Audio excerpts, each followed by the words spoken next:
Back in a moment. Once again, Dr. Stephen Rourke, and we were talking about the LRO photos, Doctor.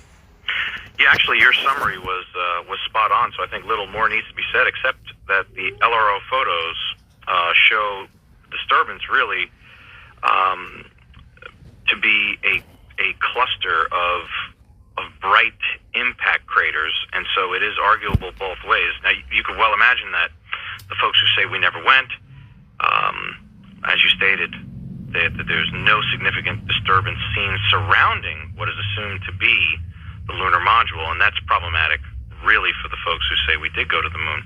The next logical question, as I think through the arguments, trying to be intellectually honest at every turn, is really, well, what about a ground-based telescope capable of seeing the Apollo artifacts, right, and just proving that the moon hoax advocates are wrong?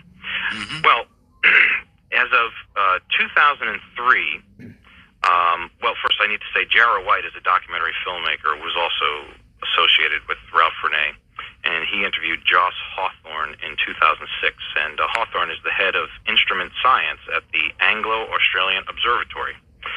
And he explained that the Gemini Observatory for some time had a ground-based telescope capable of seeing the artifacts, and that all they needed as of 2003 were adaptive optics, a small budget item, to overcome the distortion caused by the atmosphere.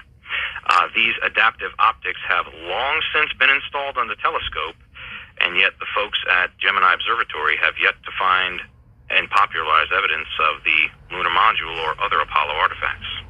Hey, how about that telescope we have circling the Earth outside the atmosphere? There have been many who have asked, well, why can't we use that?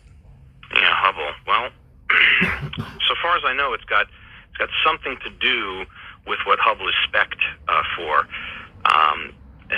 In my mind, I haven't found very good reason why they wouldn't just close the case with what you suggested, using the Hubble to do some high-res images, show everyone that the artifacts of the Apollo landings are there. And in fact, interesting, Art, people have put their kind of theory on the line and have said, Bill Casing, that we mentioned earlier, among them, and have said, if you just show us solid evidence the artifacts are there, undeniable proof, they say, we'll shut up and go away. And yet it's kind of hung out there.